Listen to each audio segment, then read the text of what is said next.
Alors Léon Delbecq, qui justement, 2 jours après la prise du gouvernement général, va pousser le général Salan à faire appel au général de Gaulle. Personne, encore une fois, n'avait entendu ou n'avait parlé de lui avant ce jour du 15 mai, lorsque du haut du gouvernement général, Salan s'adressait au Pied Noir d'Alger.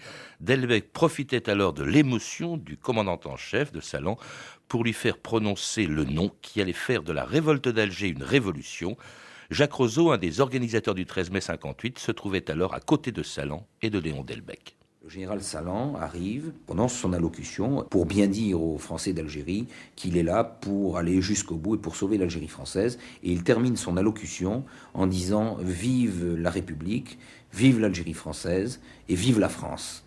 Et au moment même où il fait demi-tour, Léon Delbecq profite de ce moment pour le prendre par le bras et lui dire, et ça je suis à côté, je l'entends comme si c'était aujourd'hui, et lui dire « Et vive de Gaulle, mon général, et vive de Gaulle !» Certains ont dit, il lui a mis un revolver dans le dos, d'autres, il l'a attrapé, il lui a serré.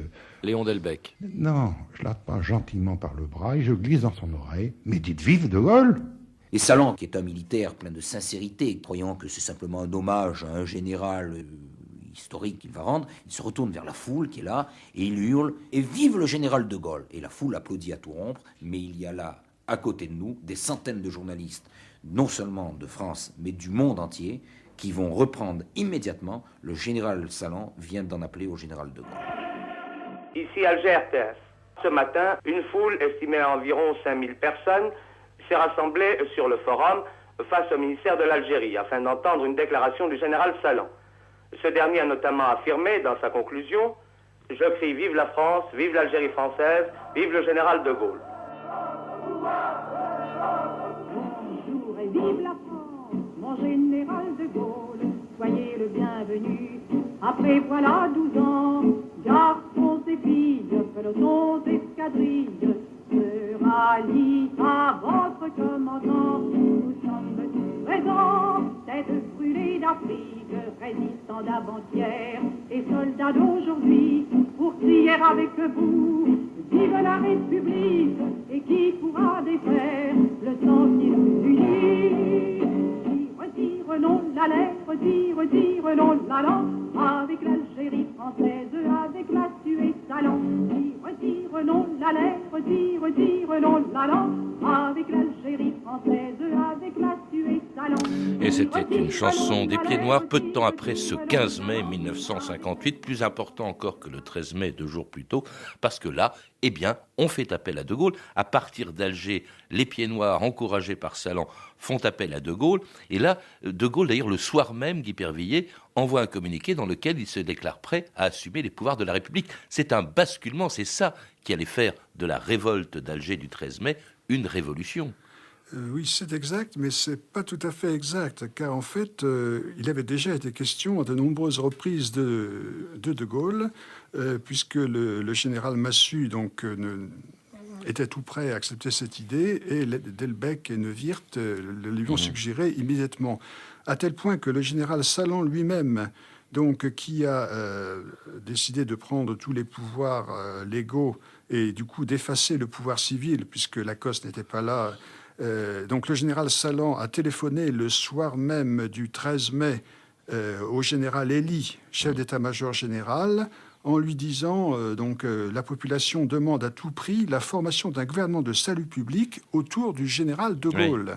Donc en fait, dès le début, la solution gaullienne a été proposée, même si elle n'était évidemment pas celle que souhaitait profondément Pierre Lagaillarde et ses amis. D'autant plus qu'à Paris, on se méfie du général de Gaulle. Le pouvoir politique en place, il y a eu ce gouvernement Pflimlin qui était investi dans la soirée du 13 mai, mais il y a le Parlement qui se méfie du général de Gaulle. On s'inquiète un peu, on se dit, est-ce que cet homme, appelé par un mouvement à Alger, va respecter les pouvoirs de la République ? D'ailleurs, de Gaulle précise bien, à ses forces de rassurer les esprits, le 19 mai, il fait une conférence de presse dans laquelle il affirme vouloir respecter justement les principes républicains, Guy Pervilliers.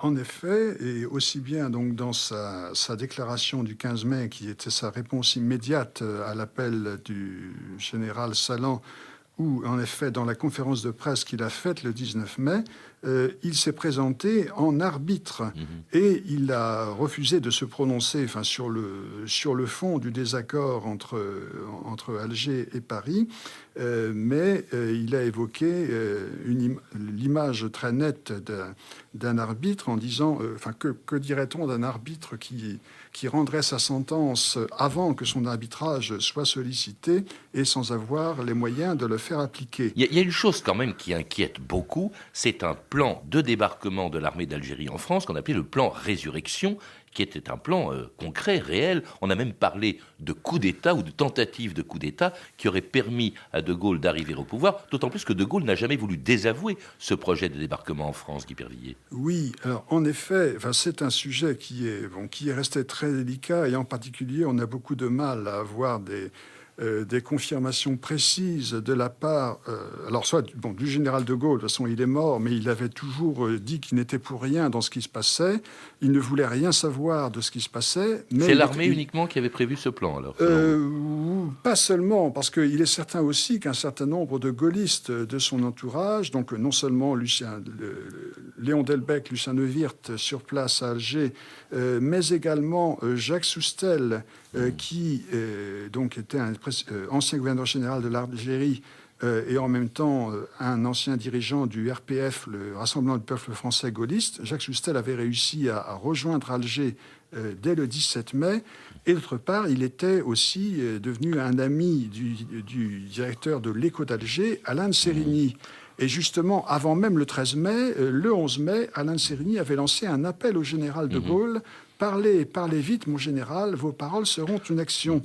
Donc il y avait au moins ces gaullistes-là dans le coup, mais aussi des proches du général de Gaulle à Paris, en France, tels que notamment Jacques Faucard Olivier Guichard, et aussi Michel Debré au Sénat. Donc tous ces leaders gaullistes de premier plan ont sans aucun doute fait quelque chose, même s'ils ont répugné à dire précisément ce qu'ils avaient fait. En tout cas, on s'inquiète, le gouvernement Flimelin refuse de démissionner, la situation reste bloquée jusqu'à ce que le 29 mai, le président de la République, René Coty, demande au général de Gaulle de former un gouvernement.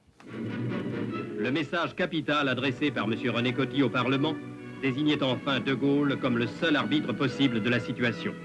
Le président de la République faisait appel à l'homme qui, quelques jours auparavant, avait, dans une conférence de presse retentissante, précisé sans équivoque sa position. Est-ce que vous garantiriez les libertés publiques fondamentales? Est-ce que j'ai jamais attenté aux libertés publiques fondamentales? Je les ai rétablies. Et y ai-je une seconde attenté? Jamais. Pourquoi voulez-vous qu'à 67 ans, je commence une carrière de dictateur? Il n'était plus douteux maintenant que le gouvernement de Gaulle se constituerait et qu'il se constituerait dans la légalité et le respect des lois fondamentales de la République. Ce résultat remarquable était dû aux patients efforts, à la clairvoyance et à l'esprit de décision du président René Coty. Et c'était le 29 mai 58, l'appel de René Coty au général de Gaulle, qui le 1er juin devenait le dernier chef de gouvernement de la 4e République, avec les pleins pouvoirs que de Gaulle avait demandé, non seulement pour résoudre la crise algérienne, mais aussi pour changer la Constitution. Guy Pervilliers, la priorité pour de Gaulle, c'était pas la guerre d'Algérie, c'était même pas la crise du 13 mai, c'était de changer la Constitution de la France, c'est-à-dire passer la 4e à la 5e République. Oui, sans aucun doute, mais en même temps, il ne pouvait pas pour autant se désintéresser du problème algérien. D'autant plus que, pour revenir très rapidement sur ce qui a été dit, il est certain que De Gaulle a réussi à revenir au pouvoir en se présentant comme un arbitre, le seul capable d'éviter une guerre civile entre Français. Et c'est pourquoi d'ailleurs aussi le chef du gouvernement légal, Pierre Flimelin, a fini par démissionner, parce que pour lui, la seule alternative, c'était de faire un gouvernement de front populaire avec les communistes, mais provoquer du coup une guerre civile avec l'intervention des militaires, car il est vrai qu'il y avait eu différents mouvements plus ou moins téléguidés d'Alger, d'abord en Corse, donc la Corse qui s'était détachée du gouvernement légal en rejoignant Alger, et ensuite, en effet, ce plan Résurrection dont vous avez parlé, dont il est difficile d'avoir effectivement pleine confirmation de la part des responsables gaullistes, mais il est vrai que Un journaliste, Christophe Nick, a publié récemment un livre, il y a quelques années, un livre là-dessus, intitulé Un coup d'État démocratique. Il y a quand même quelques arguments dans ce sens. En tout cas, il arrive au pouvoir, il forme un gouvernement, et puis tout de suite, il se rend à Alger. Bien sûr, il faut y ramener le calme, et c'est là qu'il allait prononcer un de ses discours les plus célèbres, du haut du gouvernement général, d'où il avait été appelé quelques jours plus tôt. C'était le 4 juin 58, et pour éviter de prononcer les mots « Vive l'Algérie française » qu'attendaient de lui tous les pieds noirs, eh bien De Gaulle préférait cette formule plus ambiguë, qui lui permettait de se faire acclamer par la foule sans avoir à s'engager sur l'avenir qu'il réservait à l'Algérie. Je vous ai compris.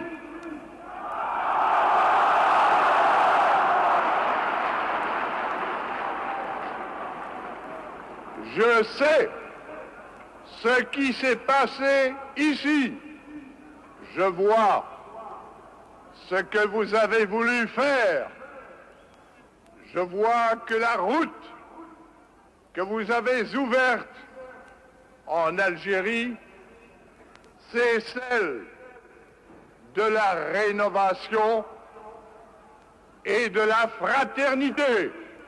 Et je déclare qu'à partir d'aujourd'hui, la France considère que dans toute l'Algérie, il n'y a que des Français à part entière. Je vous ai compris, je sais ce qui s'est passé ici, on connaît ce discours, personne ne savait ce qu'il allait faire de l'Algérie. Est-ce qu'il le savait lui-même? Parce qu'il ne dit pas « Vive l'Algérie française », mais il le dira 2 jours plus tard à Mostaganem. Est-ce que c'était de la duplicité ou est-ce qu'il ne voulait pas s'engager dans la voie qui sera la sienne, c'est-à-dire vers l'indépendance algérienne, Guy Pervilliers?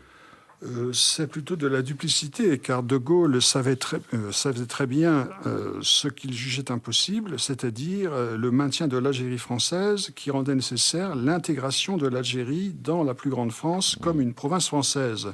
Or, cela, De Gaulle avait réfléchi depuis de longues années et au moins depuis 1955, de nombreux témoignages donnent la certitude qu'effectivement, il ne croyait pas cela possible.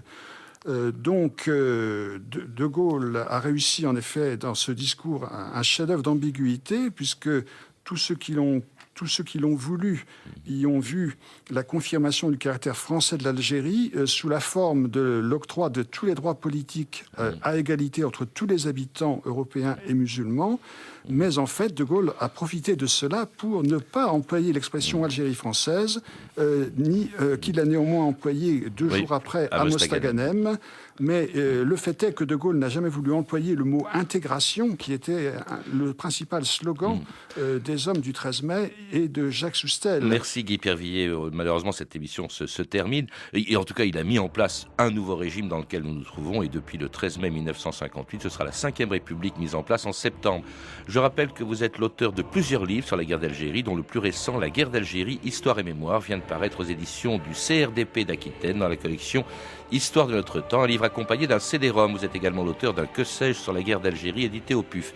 Et à lire aussi de Michel Vinocq, 1958, La naissance de la 5e République, qui vient de sortir dans la collection Gallimard Découverte. Et puis entendre des témoignages extraits de l'Histoire en direct, diffusé sur France Culture en juin 1988, ainsi qu'une archive pâtée de 1958. Vous pouvez retrouver ces références par téléphone au 32 30, 34 centimes la minute ou sur le site franceinter.com.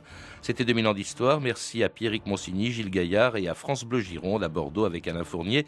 Documentation et archivina, Emmanuel Fournier, Nathalie Piolet, Claire Destacan et Hervé Evano. Une réalisation de Anne Kobilac.